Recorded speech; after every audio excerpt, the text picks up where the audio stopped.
Imagine a condition that dictates the daily lives of nearly half the women you know. I mean, we're talking about almost 80 million people in the United States alone. Yeah, it's a massive number. Right. It decides where you are allowed to go, Mm-hmm. what clothes you can comfortably wear, whether you can join a fitness class, or even if you can safely pick up your own grandkids. Exactly. It affects every little decision. And it is this massive life-altering physical burden, and yet nobody talks about it. Like 47.6% of American women experience this, but only 17% ever seek medical help. When I saw that gap in the data, it completely threw me. We are dealing with a silent epidemic here. It really is a staggering disconnect, between the scale of human suffering and the actual delivery of care. The issue we are looking at today is urinary incontinence. Yeah. And to really get to the bottom of this, we are unpacking an incredibly insightful clinical article provided via the Menopause Association. It's titled, "You Don't Have to Live with It," and it's written by Dr. Corina Ianculovici from the Mirelle Institute for Anti-Aging Medicine.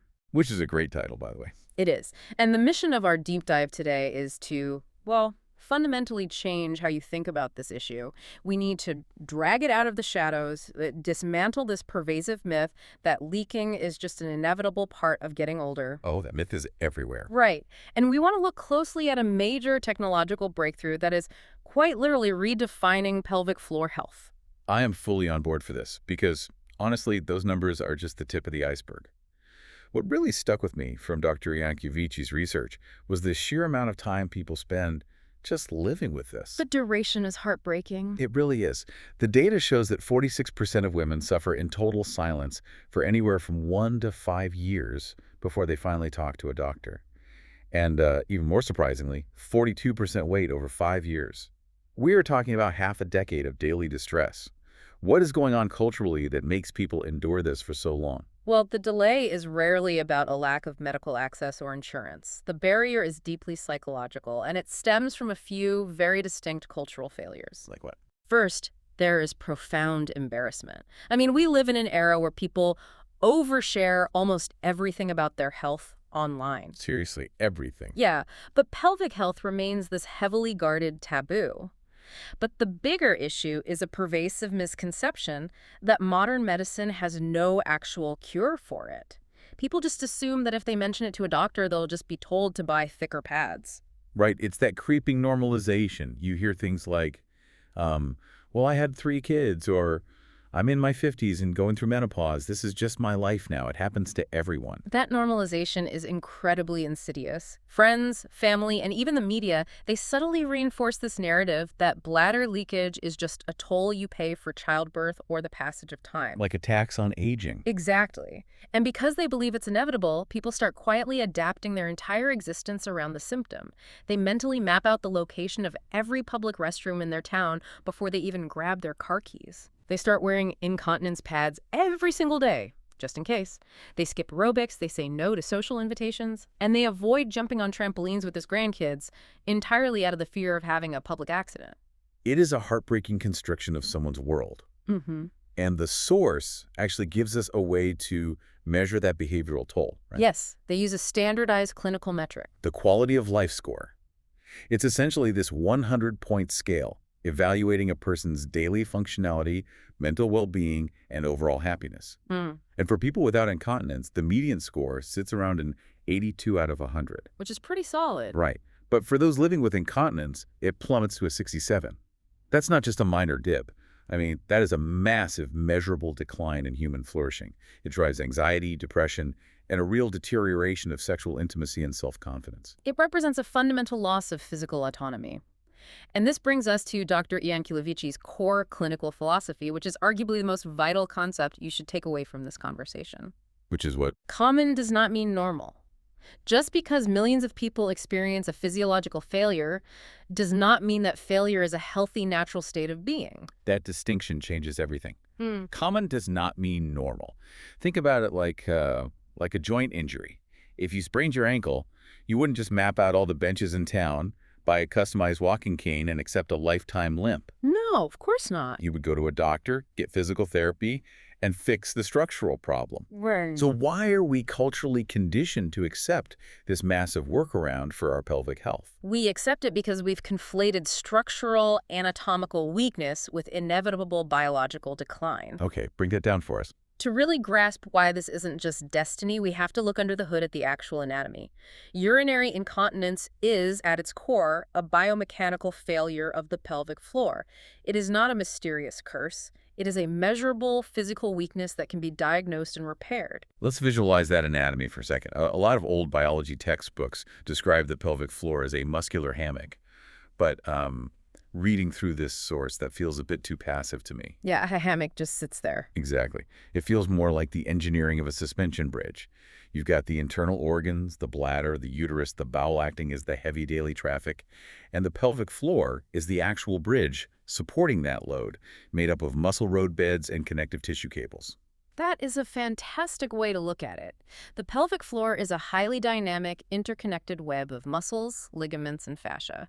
It has to constantly adjust to shifting intra-abdominal pressure. Because we're always moving. Right. Every time you breathe, stand up, or lift something heavy, that bridge has to tense up to keep your internal organs in place and keep your urethral sphincter closed. When the cables fray or the roadbed weakens, the bridge sags.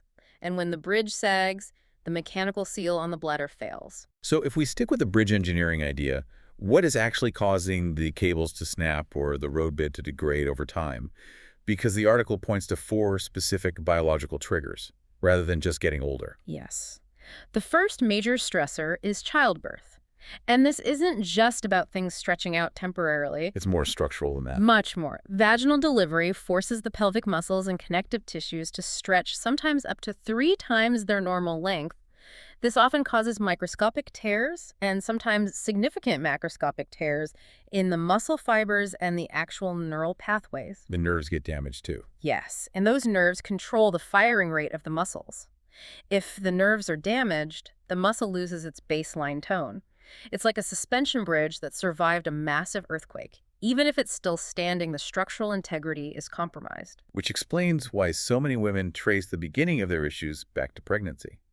But the second stressor fascinated me even more because it gets into the chemistry of the body. Hormonal decline. We are talking specifically about the drop in estrogen during perimenopause and menopause. This is a connection that often gets entirely overlooked. We tend to think of estrogen strictly as a reproductive hormone, responsible for ovulation and menstruation, but estrogen is actually a critical systemic hormone that plays a massive role in collagen synthesis. Wait, collagen? Yes. Collagen is the primary building block of your connective tissues. It's what gives your ligaments their tensile strength and your tissues their elasticity. So estrogen is essentially the maintenance crew for the bridge cables. Exactly. Estrogen also maintains healthy blood flow to the pelvic region, which keeps the muscle tissues plump and highly responsive. When estrogen levels plummet during menopause, that maintenance crew goes home. Oh, wow. The cellular production of collagen drops off a cliff. The tissues literally become thinner, drier, and far less elastic. The structural cables of your pelvic floor lose their tensility, and the muscles begin to atrophy because they aren't receiving the same blood flow. That makes so much sense. It's not just muscles getting tired. The actual physical material they are made of is degrading. And that ties right into the third trigger, which is natural sarcopenia. The gradual loss of muscle mass. Right, and nerve responsiveness that happens to all humans as we age. We notice it when our arms or legs aren't as strong as they used to be, but we don't realize the exact same cellular aging is happening to our internal pelvic muscles. And finally, the fourth biological stressor is chronic strain.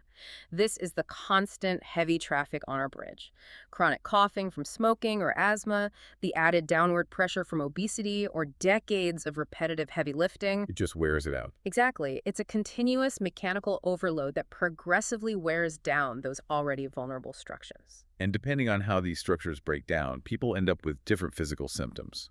Like, the clinical term isn't just leaking. The source breaks incontinence down to distinct categories based on the mechanics. Right. There is stress incontinence, which is a pure pressure problem. A sudden increase in abdominal pressure, like a sneeze, a deep laugh, or jumping during a workout, physically overpowers the weakened sphincter muscle, forcing a leak. And the other one? Then there is urge incontinence. This is slightly different. It's often related to those damaged nerve pathways we discussed. The bladder muscle itself becomes overactive and sends a sudden, incredibly intense signal that you need to empty it immediately. And the pelvic floor just can't hold it back. Right. The pelvic floor simply isn't strong enough to hold it back while you find a bathroom. And of course, many patients experience mixed incontinence, which is the cruel combination of both stress and urge mechanics failing simultaneously. Okay, let me play devil's advocate here for a second. If we've established that this is fundamentally a muscular weakness, like a bicep or a quad losing its tone, why am I not just going to the gym? That's a fair question. Right. Like, if the roadbed of the bridge is weak, shouldn't I just be able to do traditional Kegel exercises at home to strengthen it? Why do I need medical intervention for a weak muscle? That is the most logical question to ask, and it's where countless patients get really frustrated.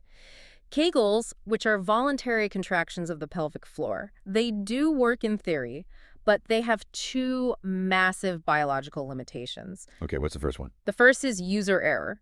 The pelvic floor is a complex internal structure, and studies show a significant percentage of people performing Kegels are actually flexing their glutes or their abdominal muscles instead. They aren't isolating the correct hammock. Which makes sense. I mean, it's hard to flex a muscle you can't even see or properly feel. Exactly. But the second limitation is far more profound. The biological ceiling of voluntary human effort. The biological ceiling. Yeah. When you voluntarily flex a muscle, your brain only recruits a certain percentage of the available muscle fibers. It's a protective mechanism to prevent you from tearing your own tissue. Oh, I see. But when your pelvic floor has endured years of micro tears from childbirth, or the collagen has deeply thinned out from menopause, voluntary contractions simply cannot generate enough force to repair that architecture. So you just can't flex hard enough. No, you cannot outflex deeply degraded, estrogen-deprived tissue. You need to stimulate the muscle fibers at an intensity that your brain simply will not allow you to reach on your own. And that biological ceiling is exactly what leads us to the technological breakthrough Dr. Ianculovici uses at the Mirelle Institute. Because if human willpower isn't strong enough to rebuild the bridge, we need a machine that can do the heavy lifting for us. That's where the tech comes in. And I have to admit, when I was reading the clinical breakdown of this treatment called Emsella, it sounded like pure science fiction. It represents a staggering leap in non-invasive medical technology. Emsella is a specialized medical device that looks a bit like a sleek modern chair. It utilizes something called HIFM technology. That stands for high-intensity focus electromagnetic technology. All right, break down the physics for us here. The patient walks into the clinic. What actually happens? The beauty of it is the simplicity for the patient. You walk in, you remain fully clothed, and you simply sit down on this chair for a 28-minute session. Wait, fully clothed? Completely fully clothed. There are no probes, no needles, no anesthesia, and absolutely zero recovery time. You can read a book or scroll on your phone, get up when the timer goes off, and immediately drive yourself to the grocery store. I think that's where my brain got stuck. You are sitting fully clothed on a chair. How on earth does a magnetic field reach up and fix a degraded muscle? It all comes down to Faraday's law of induction. The chair generates a highly focused, rapidly changing magnetic field that penetrates entirely through your clothing and deep into the pelvic floor tissues. Okay. In physics, a changing magnetic field induces an electrical current in any nearby conductor. In this case, the conductors are your motor neurons, the nerves that tell your pelvic floor muscles to contract. So the magnetic field is essentially acting as a substitute for your brain's electrical signals. Precisely. It bypasses the brain entirely. The electromagnetic energy depolarizes those motor neurons, forcing them to fire. And because it's bypassing the brain's natural safety limiters, it triggers what are clinically known as supramaximal muscle contractions. Supramaximal? Yes. These are contractions operating at 100% muscle fiber recruitment, an intensity and frequency that is biologically impossible for a human being to achieve voluntarily. The numbers on this are wild. The article notes that during a single 28-minute session, the Emsella chair delivers approximately 11,000 supramaximal contractions. 11,000. That's incredible. Doing that manually would be like trying to run a marathon at a dead sprint. It is the physiological equivalent of doing months' worth of flawless maximum intensity Kegels in under half an hour. But the sheer volume of contractions isn't the only magic here. It's the cellular biology of what happens next. What happens to the cells? When muscle tissue is subjected to supramaximal stress, it experiences microscopic trauma. The body responds to this stress by initiating profound cellular remodeling. It forces the muscle fibers to physically rebuild themselves, becoming thicker and denser, a process called hypertrophy. Like lifting weights. Exactly like lifting weights. It also forces the creation of new protein strands and reinforces the synaptic pathways of the nerves. Over the course of the treatment, the entire pelvic floor architecture is functionally restored. And the clinical data proves that this isn't just theory. The real-world outcomes are incredibly encouraging. The Force outlines a published clinical study of women suffering from urinary incontinence who underwent the standard EMSELA protocol, which is generally 6 of these 28-minute sessions spread out over 3 weeks. And the results were fast. Yeah, immediately following the 6 sessions, patients demonstrated a 53.1% clinical improvement in their symptoms. But here's the fascinating part. They checked back in with the patients a month later, and the improvement had actually climbed to 60.6%. That delayed spike in effectiveness is the perfect evidence of cellular remodeling. Because their bodies were still building muscle. Exactly. The chair provides the initial stimulus, but the biological rebuilding of the muscle fibers takes time. The body continues to strengthen and weave new tissue for weeks after the final session. But while the physical percentages are impressive, the most vital data point brings us right back to the psychological toll we discussed at the start of our deep dive. The quality of life metric. Yes. 95% of the patients treated reported a significant improvement in their quality of life. And 67% either drastically decreased their daily use of incontinence pads or were able to eliminate them entirely. They regained their autonomy. That is life-changing. And I think it's crucial to point out that while the marketing and the discussion largely focus on women, due to the massive variables of childbirth and menopause, this is a human anatomy issue, not exclusively a female one. The source notes that this technology is highly effective for men as well. Absolutely. The physics of muscle atrophy and the mechanisms of HIFM technology apply across genders. Clinical research shows excellent outcomes for men, particularly those suffering from post-prostatectomy incontinence. Oh, right, after surgery. Yeah, the surgery often trauma stresses the pelvic floor, and EMSELA provides that same structural rehabilitation, offering men that 53 to 60% improvement in bladder control. So we have a proven, non-invasive technology that fundamentally rebuilds the muscular structure. But what I appreciate about Dr. Ianculovici's approach is that she doesn't treat the EMSELA chair like a magic wand. Her specialty at the Mirelle Institute is functional and metabolic medicine. She looks at this entire issue through the lens of longevity medicine. This is where we zoom out and look at the whole patient. Longevity medicine isn't about slapping a Band-Aid on a symptom. It's about optimizing the entire biological system to extend both the length and the quality of a person's life. So it's not just cosmetic. Not at all. Dr. Ianculovici makes it very clear that treating the pelvic floor is foundational healthcare. It is absolutely not a cosmetic or secondary intervention. We are so used to compartmentalizing our health. We think, okay, my bladder issue is over here in this box and my heart health is over there in that box. But the longevity mindset recognizes the domino effect. If your pelvic floor fails, the rest of your health is going to follow. It's an unavoidable cascade. Think back to the behavioral adaptations we talked about. If you are terrified of leaking in public, you stop going to your spin class, you stop hiking. You just stay home. Right. Once your physical activity drops, your cardiovascular health immediately begins to degrade. Your metabolic balance shifts, increasing your risk for insulin resistance and obesity, which ironically puts even more chronic strain on the pelvic floor. A vicious cycle. And if embarrassment forces you into social isolation, avoiding friends, or physical intimacy with your partner, your cognitive and mental health deeply decline. When you lay it out like that, it completely flips the script. Fixing pelvic floor health isn't the final optional step of feeling comfortable. It's actually the very first domino. It is the literal key that unlocks your ability to maintain your heart health, your muscle mass, your social connections, and your independence. You cannot optimize a patient's cardiovascular longevity if they are trapped on their couch out of fear. That is why a true clinical approach requires a comprehensive evaluation. So what does that look like at her clinic? Dr. Ianculovici's clinic integrates the EMSELA technology with a full physiological workup.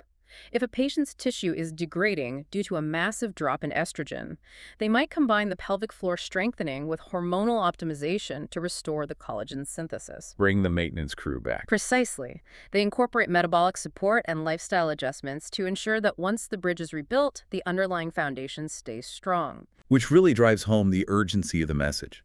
The longer someone waits, the longer they sit in that 5-year window of suffering and silence, the more permanent those behavioral and physiological adaptations become. The damaged The compounds. muscle atrophy worsens, the neural pathways degrade further, and the social isolation deepens.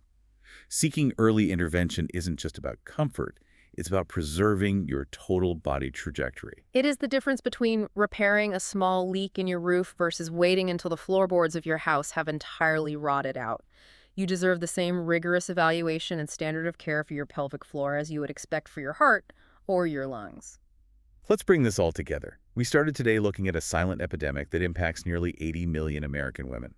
We unpacked how embarrassment and the cultural myth that bladder leakage is just normal aging keeps people trapped in a shrinking world, mapping out restrooms and abandoning the activities they love. But we also learned that urinary incontinence is fundamentally a structural biomechanical issue. It is a weakness of the pelvic floor caused by childbirth, hormonal decline, aging, and strain. And because it is a physical weakness, it is entirely treatable. Technologies like the HIFU-empowered Emcella chair bypass the limits of human biology, delivering thousands of supramaximal contractions to physically rebuild that muscle architecture without surgery or downtime. You do not have to live with it. That is the core message of Dr. Ianculovici's work. Common does not mean normal. It requires a paradigm shift. We have to stop quietly managing our physical decline and start actively demanding the restoration of our biological function. I couldn't agree more. I want to leave you with one final thought. Think about the commercials we see on television every single day. The aisles of the pharmacy filled with pads and protective underwear, meticulously marketed to us as lifestyle solutions for bladder leaks. It's a huge industry. It makes you wonder, how many other highly treatable medical conditions have we simply normalized in our culture because an industry figured out how to sell us a permanent way to manage the symptom, rather than offering us a way to cure the disease? It's a profound question and one we should really ask every time we interact with the modern healthcare system. Thank you for joining us for this deep dive. We hope this conversation arms you with the knowledge to demand better for your own structural health, and maybe even sparks a crucial conversation with someone in your life who might be silently dealing with this. Until next time, stay curious and remember that you never have to settle for just managing your quality of life.